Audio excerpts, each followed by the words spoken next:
कमर जमान कायरा बड़े मंजे हुए सियासतदान, वेटरन पॉलिटिशियन और हमारे दोस्त, थैंक यू वेरी मच।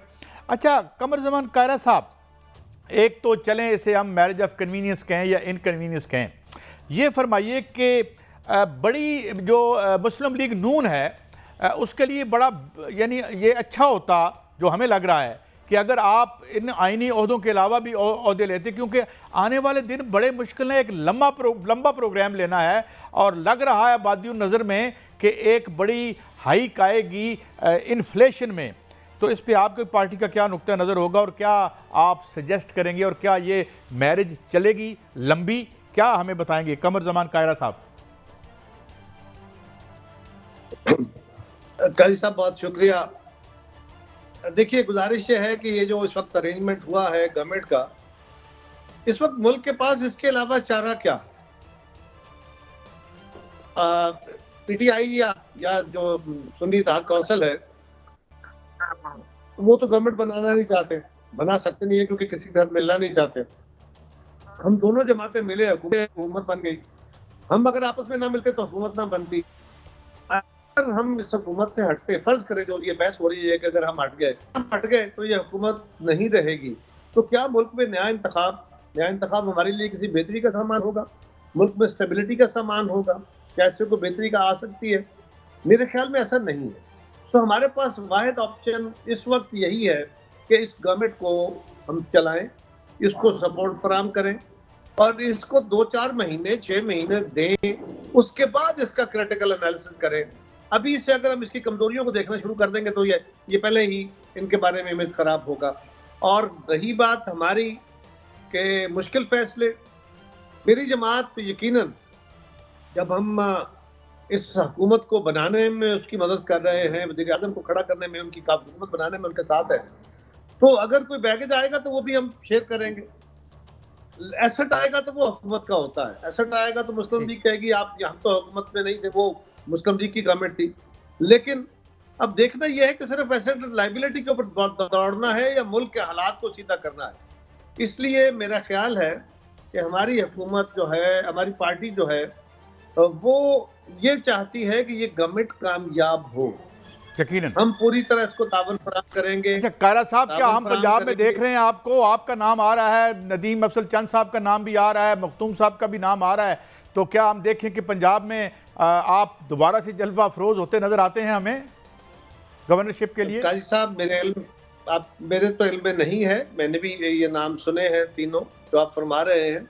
मेरी जमात ने हमेशा मेरी इज्जत रखी है, मुझे एजाज दिए हैं, अभी दिया तो उनकी मेहरबानी है मेरी क़यादत की, लेकिन मेरे इल्म में कुछ नहीं है। अभी इसका फैसला होना बाकी है।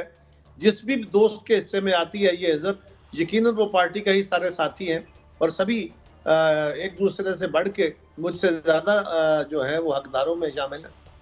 बहरहाल जले ये तो यानी गोया आप you are in the race and वाकई आपकी बड़ा पॉजिटिव रोल रहा है आपका और हमेशा आपने डिलीवर किया है। मोहसिन बेग साहब, आप चूंकि इस बारे में मोहसिन बेग साहब आपको ज्यादा बेहतर खबर दें। मैं अभी मोहसिन बेग साहब को डिग करता हूं क्योंकि ये खबरकार भी हैं, तजिया निगार भी हैं और साफ़ी भी हैं।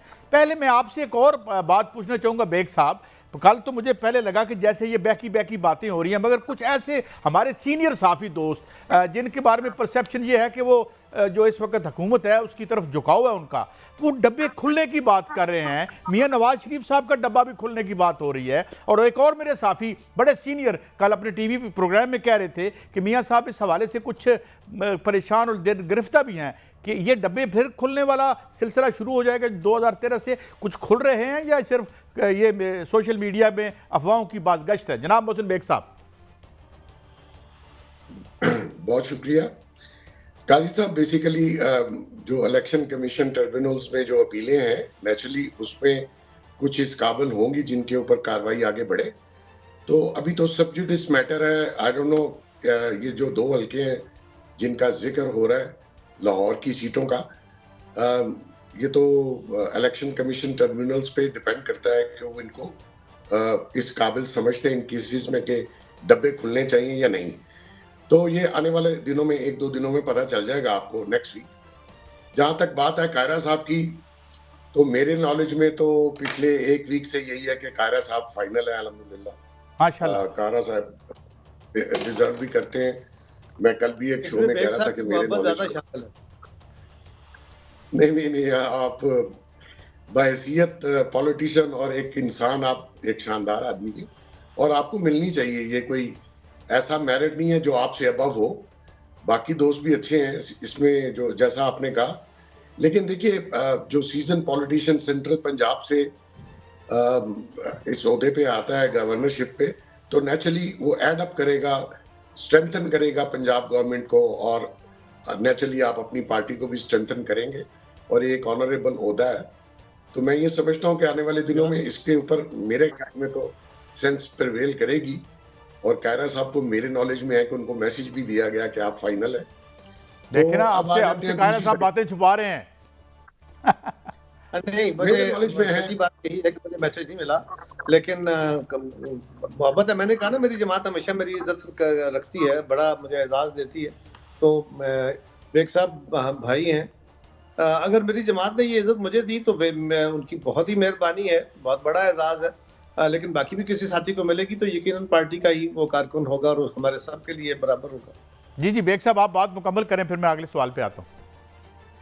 दूसरी बात काजी साहब, जो आपका सवाल था कि ये गवर्नमेंट जो है और ये जो मैरिज ऑफ कन्वीनियंस, मसला ये है कि इसके अलावा कोई और हल भी नहीं है पाकिस्तान में मौजूदा हालात को देखते हुए। अगर पीपल्स पार्टी ने सपोर्ट किया है गवर्नमेंट बनाने में, तो नेचुरली अगर क्रेडिट और डिसक्रेडिट आता है तो दोनों जमातें उसको शेयर बेग करेंगी। साहब, मैं एक इंटरजेक्शन कर रहा हूं, मैं सवाल बीच में एक पूछ लूं क्लैरिटी के लिए। बीच में कोई आप रूल आउट नहीं कर रहे कि कुछ डब्बे खुल भी सकते हैं, यानी जाहिर है मैटर सब जुडिस है, but you don't rule it out, ये सेंस में लूं आपसे बेग साहब? बिल्कुल ऐसा ही है जी, खुल भी सकते हैं, क्योंकि इलेक्शन कमीशन जिस तरीके से काम कर रहा है, और अब क्योंकि माशाल्लाह गवर्नमेंट बन भी हुई है, और जो केसेस हैं, जो पीटीआई का दावा था कि जी 80 सीटें हमारी खा गए, तो बेसिकली आपको पता है कि 22 पिटीशंस उन्होंने टोटल फाइल किए, जिसमें से 7 केपीके में है। तो वो श्योर भी है उनका अपनी जगह। वो रोज एक बयानिया बदल के बताते हैं कि 80 सीटें हमारी अच्छा छीन बेग ली साहब, गई। मैं अभी इससे पहले कि कायरा साहब की तरफ बढ़ूं, बहुत ही मेरे लिए अहम दोनों हैं दोस्त, एक वन लास्ट थिंग ये बताएं, ये केपीके में क्या कंटिन्यू करते नजर आते हैं, या गवर्नर रूल की जो बातें हवा में चल रही हैं बेग साहब? काजी साहब, मैं तो बिल्कुल गवर्नर रूल के हक में नहीं हूं। मैं समझता हूं कि अगर उनको मैंडेट मिला है, उनका कोई नॉमिनेटेड चीफ मिनिस्टर बना है, उसको कंटिन्यू करने दें।